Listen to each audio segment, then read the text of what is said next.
ಇವುಗಳನ್ನೆಲ್ಲನೂ ಕೂಡ ಗ್ರಹಿಸಬೇಕಾಗುತ್ತದೆ. ಎದುರಾಳಿ ಸೀನ್ ಬಿದ್ದಾಗ 1000% ಅಂದರೆ 100% ಕೂಡ ಆ ಕೆಲಸಕ್ಕೆ ಕೈ ಹಾಕಬಾರ್ದು ಅಂತಂದರೆ ಶಾಸ್ತ್ರ ಹೇಳುತ್ತದೆ.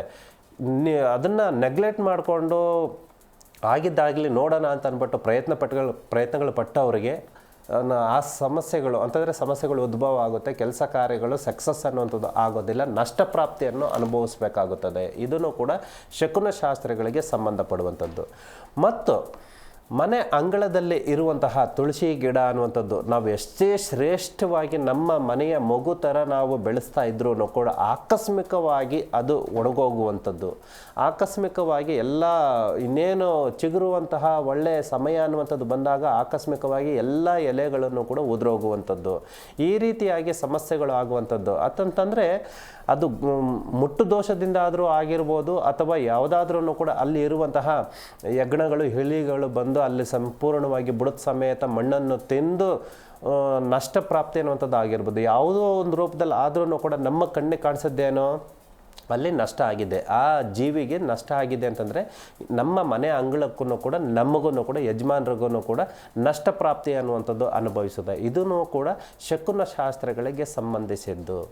ಶಕುನ ಶಾಸ್ತ್ರಗಳು ಯಾವುದೂ ಕೂಡ ಮೂಢನಂಬಿಕೆಗಳಲ್ಲ. ಮೂಢನಂಬಿಕೆಗಳು ಅಂತ ಅಂದ್ಕೊಂಡು ತಿಳ್ಕೊಂಡ್ರೂ ಕೂಡ ನಾವು ಹೆಜ್ಜೆಗಳು ಹಾಕಿದಾಗ ನಷ್ಟವನ್ನು ಅನುಭವಿಸಿ ನಮಗೆ ಆ ನಷ್ಟ ಅನುಭವಿಸಿದ ನಂತರ ತಿರ್ಗಾ ಮತ್ತು ಅನುಭವ ಆದ ನಂತರ ಹೀಗಾಗಿತ್ತು, ಅದಕ್ಕೋಸ್ಕರ ನಾನು ಅದು ಬದಿಗೆ ಇಟ್ಬಿಟ್ಟು ನಾನು ಹೋದೆ ಮತ್ತೆ ಪಶ್ಚಾತ್ತಾಪ ಪಡುವಂಥದ್ದು ಬೇಡ. ಯಾಕಂತಂದರೆ ಟ್ರೈನ್ ಹೋದ್ಮೇಲೆ ಟಿಕೆಟ್ ತೊಗೊಂಡ್ರೆ ಏನೂ ಪ್ರಯೋಜನ ಇಲ್ಲ. ಆದ ಕಾರಣದಿಂದ ಜ್ಯೋತಿಷ್ಯ ಶಾಸ್ತ್ರದಲ್ಲಿ ಇರುವಂತಹ ಈ ಶಕುನ ಶಾಸ್ತ್ರಕ್ಕೆ ಎಷ್ಟು ಪ್ರಾಮುಖ್ಯತೆ ಕೊಡ್ತೀವಿ ಅಂತಂದರೆ, ಎಕ್ಸಾಂಪಲ್ ಆಗಿ ನಮಗೆ ನಿದ್ದೆ ಬರುವಾಗ ಶಾಸ್ತ್ರದಲ್ಲಿ ಜ್ಯೋತಿಷ್ಯ ಏನು ಹೇಳುತ್ತೆ ಅಂತಂದರೆ, ನಾವು ನಿದ್ದೆ ಮಾಡುವಾಗ ಸಂಪೂರ್ಣವಾಗಿ ಎಲ್ಲವನ್ನೂ ಮರ್ತು ಬಿಡ್ತೀವಿ, ನಮಗೇನೂ ಗೊತ್ತಿರೋದಿಲ್ಲ, ಒಂದು ಸಾವು ಅಂತಲೇ ಅನ್ಕೋಬೋದು. ಆದ್ರೂ ಕೂಡ ನಮ್ಮ ಪಂಚೇಂದ್ರಿಯಗಳು ನಮ್ಮ ಜ್ಞಾನ ಅನ್ನುವಂಥ ಎದ್ದು ನಮ್ಮ ಜೀವನಾಡಿಗೆ ನಮ್ಮ ಬದುಕಿಗೆ ಏನು ಬೇಕು ಅನ್ನುವಂಥದ್ದು ಆವಾಗ ನಮಗೆ ಜ್ಯೋತಿಷ್ಯದಲ್ಲಿ ಏನು ಹೇಳುತ್ತೆ, ನಿದ್ದೆನಲ್ಲಿ ಕನಸುಗಳ ಮುಖಾಂತರದಿಂದ, ಕಲ್ಪನೆಗಳಲ್ಲ ಕನಸುಗಳ ಮುಖಾಂತರದಿಂದ ನಮ್ಮನ್ನು ಎಚ್ಚರಿಸುತ್ತದೆ. ಅಂತಂದರೆ ಒಳ್ಳೇದು ನಡೆಯುತ್ತಾ ಕೆಟ್ಟದ್ದು ನಡೆಯುತ್ತಾ ಏನು ನಡೀತಾ ಐತೆ ಅನ್ನುವಂಥದ್ದು. ಈ ಏನು ಹೇಳ್ತವೆ ಶಕುನ ಶಾಸ್ತ್ರಗಳು ಇವುಗಳನ್ನ ನಾವು ಅನುಸರಿಸಿದಾಗ ಅಂತಂದರೆ ಆ ಸಮಯ ಕನಸು ಬರುವಂಥದ್ದು ಸಮಯನೂ ಕೂಡ ನಾವು ಪರಿಗಣನೆ ತಗೊಂಡು ಒಳ್ಳೆಯದ ಕೆಟ್ಟದ್ದ ಜೀವನಕ್ಕೆ ಮುಂದಕ್ಕೆ ಏನು ಆಗುತ್ತೆ ಅನ್ನುವಂಥದ್ದು ಕೂಡ ನೆಕ್ಸ್ಟ್ ನಮಗೆ ಕನಸಿನಲ್ಲಿ ಬಂತು, ನಮಗೆ ಅರಿವಾಯಿತು, ನಮಗೇನೋ ಒಂದು ಗೊತ್ತಾಯಿತು ಅಂದರೆ ಮನೆ ದೊಡ್ಡವ್ರ ಹತ್ರ ಸಂಕಲ್ಪ ಅನ್ನುವಂಥದ್ದು ನಮಗೇನಾಗಿದೆ ಅಂತ ಅಂದ್ಬಿಟ್ಟು ವಿಷಯಗಳು ತಿಳಿದಾಗ ಅದಕ್ಕೆ ಅರ್ಥಪೂರ್ಣವಾಗಿ ನಮ್ಮ ಭವಿಷ್ಯದ ನಿಧಿ ಏನು ಅಂತನ್ನುವಂಥದ್ದು ಕೂಡ ತಿಳ್ಕೋಬಹುದು. ಸಾವು ನೋವುಗಳು ಮನೆ ಕುಟುಂಬದಲ್ಲೇ ಆಗ್ತಾ ಇರುವಂತಹ ಸಾವು ನೋವುಗಳು ಯಾವುದು? ನಮ್ಮ ಜೀವರಾಶಿಗಳು, ನಾವು ಸಾಕದಂತಹ ಪಶು ಪ್ರಾಣಿಗಳು ಮೂಕಜೀವಿಗಳು ನಾವು ಸಾಕ್ತಾ ಇರ್ತೀವಲ್ಲ, ಅವು ಸತ್ತಾಗ ಆಕಸ್ಮಿಕವಾಗಿ ಸತ್ತಾಗಲೂ ಕೂಡ ಮುನ್ನೆಚ್ಚರಿಕೆ ಮನೆ ಕುಟುಂಬದಲ್ಲಿ ಒಂದು ಸಮಸ್ಯೆಗಳಾಗ್ತಾ ಇದ್ದಾವೆ. ಮನೆ ಕುಟುಂಬದಲ್ಲಿಕ್ಕೆ ವಾಸ್ತು ದೋಷಕ್ಕೆ ಸಂಬಂಧಪಡುವಂಥದ್ದೇ ಒಂದು ಗಾಳಿ ಸೂಕ್ಷ್ಮೆಗೆ ಸಂಬಂಧಪಡುವಂತಹ ಸಾವು ನೋವುಗಳು ಆಗ್ತಾ ಇದ್ದಾವೆ ಮೂಕ ಪ್ರಾಣಿಗಳು ಅಂತಂದರೆ ನಮಗೆ ಆಗುವಂತಹ ಅಂದರೆ ಆ ಮನೆ ಕುಟುಂಬಕ್ಕೆ ಯಜಮಾನನಿಗೆ ಮನೆ ಕುಟುಂಬದ ವ್ಯಕ್ತಿಗಳಿಗೆ ಆಗುವಂತಹ ಸಮಸ್ಯೆಗಳನ್ನು ಸಾವು ನೋವುಗಳನ್ನು ತಡೆದು ಹಿಡಿದಿದ್ದಾವೆ ಅನ್ನುವಂಥದ್ದನ್ನು ಸೂಕ್ಷ್ಮತೆಯಾಗಿ ತೋರಿಸ್ಪಡ್ತವೆ.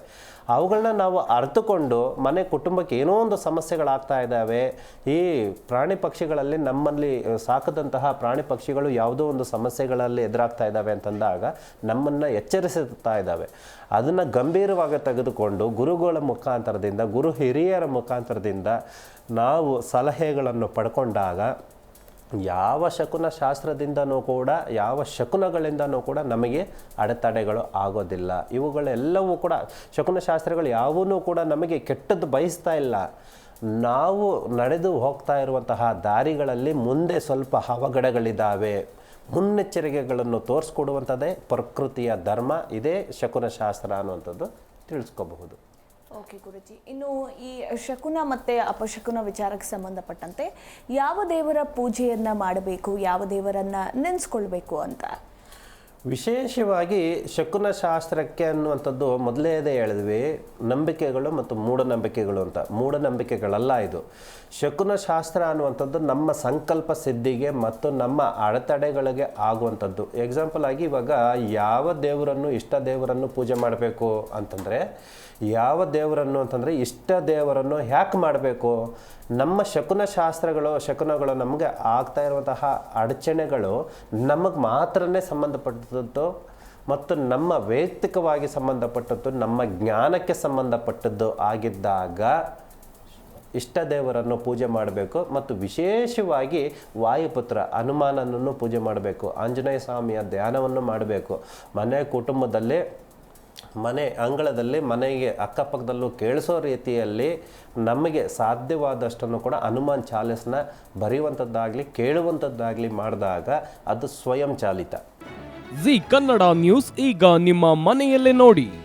ಎಲ್ಲ ಕೇಬಲ್ಗಳಲ್ಲಿ ಈಗ ಲಭ್ಯ. ನಿಮ್ಮ ನೆಚ್ಚಿನ ಜಿ ಕನ್ನಡ ನ್ಯೂಸ್ ಈಗ ಸನ್ ಡೈರೆಕ್ಟ್ ನಲ್ಲಿ number 292, Tata play number 1664, Jio TV number 1334, NXT digital number 30, in cable number 30, city networks 51, U digital number 162, GTPL number 17, Rockline telecommunications number 42, Shri Basaveshwara cable number 168, rural cable network 60, Vinayaka digital 57, Abhishek cable 821, city channel 53, Siddeshwara cable network 57, V4 digital Infotech 628, Surya digital networks 53, Gajanan digital number 836, Malnad infotech private limited number 56, metrocast number 830, victory digital number 167ರಲ್ಲಿ ನೋಡಿ ಆನಂದಿಸಿ.